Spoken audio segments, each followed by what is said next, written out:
So some of you may know Operator Phillips tried to get this going about 10 years ago. Here we are, 10 years later, finally putting it into play. This really comes in for us. We have standpipes everywhere throughout our city. They're hardly used, but more recently they've been used on fires. One's actually been flown through at the Deco. I'm sorry, Atrium, not the Deco. Deco does have standpipes. So some basic quick refreshers, since probably most of us haven't touched a standpipe since Academy days. We have three different standpipes. We have a Class 1, which is a 2.5-inch outlet only. We have a Class 2, which is going to be your 1.5-inch outlets, and then we have a Class 3, which is a combination of both. A little bit of history and the why we're doing this. So if we are flowing into a high-rise, we want to be able to have an accurate fire flow, so we know what we're putting water on the fire. Additionally, within these standpipe systems, we have things called a PRV, which is a pressure-reducing valve. Not every standpipe system has them, but when we start doing high-rise stuff, you'll see them. Wide-rise stuff, you may see them as well. So wide-rise like Lowe's, Home Depot, anything like that. So this is a kit for high-rise, wide-rise, mid-rise. A Class 2 system with an 1.5 inch. Think of your old-style apartments that used to have the hose that was in like the wall in the hallways. That's an 1.5 inch connection that we can adapt to and use if we need to.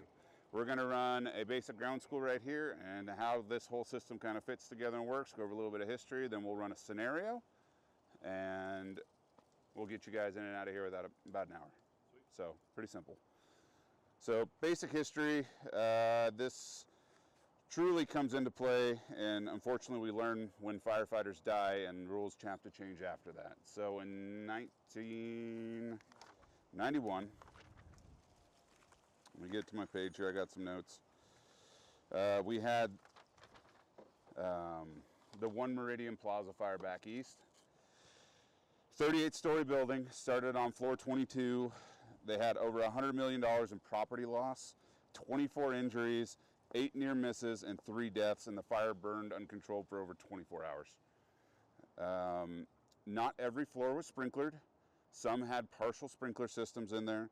They had a total electrical loss, which disabled your fire pump, and their PRVs, pressure reducing valves, were not properly set.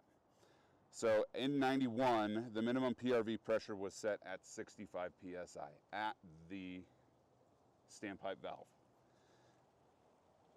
Because they're improperly set and they didn't know what they were flowing and a bunch of other contributing factors, they were only getting 40 to 58 PSI, and they were running a fog nozzle off of that. So they're barely getting a trickle coming out of there. Since then, this has been changed that standpipe valves have a minimum residual pressure between 100 and 175. So this right here is a standard standpipe valve. Let me pass this guy around. There's nothing too crazy with it. It's heavy, it's brass. One thing that you will find walking around the city, just look at your buildings. Like, you're gonna see some are missing hand wheels. Some are sticky, like the valves can be unreliable. There's trash in there, there's needles. Who knows what's in these guys, right? Just a standard 2.5 inch valve that we can use. These systems are engineered, so why not use them? At the top floor, these things are rated to be flowing about 1,000 GPM if you have every single one of them going. That's how they're doing their calculations, and distance between standpipe valves can be anywhere from 200 to almost 250 feet because they calculate a standard hose pack plus stream reach. PRVs are a different ballgame. This is an example of a PRV. This is probably the most expensive one they have out there.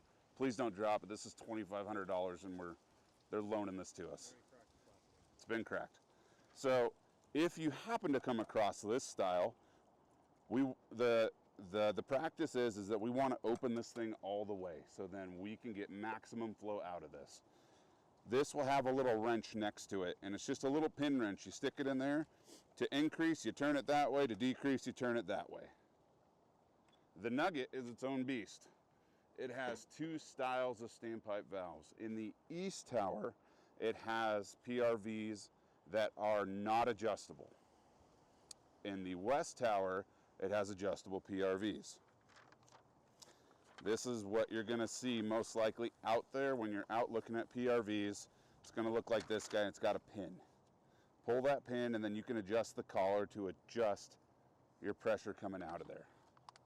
The non-adjustable PRVs, this is a 400 PSI valve right there. So if for whatever reason we have a catastrophic failure at the Nugget and then we are losing our fire pump, we need to pump into this thing.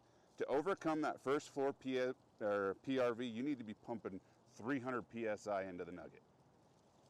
That thing is gated down from 400 to 300 to allow 100 PSI to come out. When you start walking the Nugget stairs, you'll notice that there will be banks of these valves. So the first couple floors will have the same valve because you have that window between 100 and 175 PSI. The next bank of floors is going to have a different pressure set. The next bank's going to have a different pressure set. So keep that in mind. This answers the why we have this is so that we can accurately take control over the valve, which may or may not be 100% reliable, control it ourselves, and know exactly what pressure that we're going to be giving out there. So keep in mind, if we do have to pump 300 PSI to the Nugget, we might be doing a tandem pump operation. Newer hose is tested to up to 400 PSI. Older hose is like 250. So, any questions or anything so far? No? Cool, sorry about the wind, guys. Real quick, let's go over the policy and just, you got an answer, shout it out. A high-rise in the city of Sparks is defined as what? 5 stories, 55 feet, right? How many, what are we getting on a high-rise first alarm incident response? 4 engines, and a truck, and a BC. And a BC. Okay, second alarm, we're gonna get 2 additional engines. Greater alarms, expect neighboring agencies to come and play. First in engine, what's your responsibility? Fire investigation boat or fire attack? Fire investigate, who goes All of them. in? Everybody. Everybody goes in, your operator included, okay? Second in engine company, what's happening with them? They're going to do this Water supply. Operator's going to grab water supply. Op- Captain and firefighter are going to grab the appropriate equipment and go up and meet the other crew. Okay, third in? Third in's going to be your lobby control. Lobby control. Fourth in? Fourth in's going to be your RIT. Love it. What is the truck responsible for? Search, ventilation, rescue. Looking good. Okay, keep in mind you may have to get keys depending on where you're at. So at the Nugget we can get keys. You might have to go to the fire control room to get keys for access, so keep that in mind. Another good practice now that we have the pie lights, bring those with you. You can mark fire floor, you can mark your entry point and where you're going in. You can just tell guys, follow the lights on up. These things are magnetic, stick them to the doors.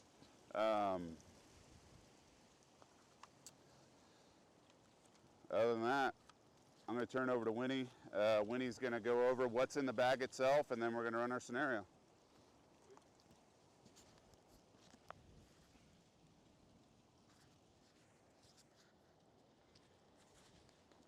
Racing Winship, 11 truck. So this is everything that comes in this kit. Standard setup for this, you're gonna wanna put your gate valve on first, and the big thing is to make sure you flush the system. Like Duke was saying, you don't know what's in there or when the last time has been flushed was.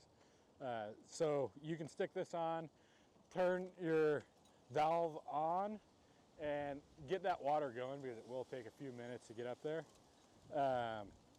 From there, you're gonna put your pressure gauge on. This allows you to gate down the pressure to the appropriate flow and also see exactly what we're getting at the nozzle. And then from there, you can throw an elbow on it to reduce kinks and also minimize your profile in the like tight hallways and stairways. And then this angle also has a drain valve attached to it, so that's kind of handy. We also have a wrench in here. Big thing with this, a lot of these hand wheels are missing or they'll break. So you can manipulate the stem with this, or actually if it's too tight to turn, you can throw this on for a little bit of extra leverage. We have a reducer and an increaser on here as well. So just extra tools and an extra angle. So if you do have one of those tight cabinets, you can throw this on there so you can get the gate valve outside of that cabinet and give you some more space.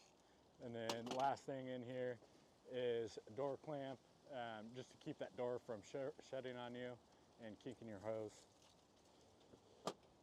And that's about it.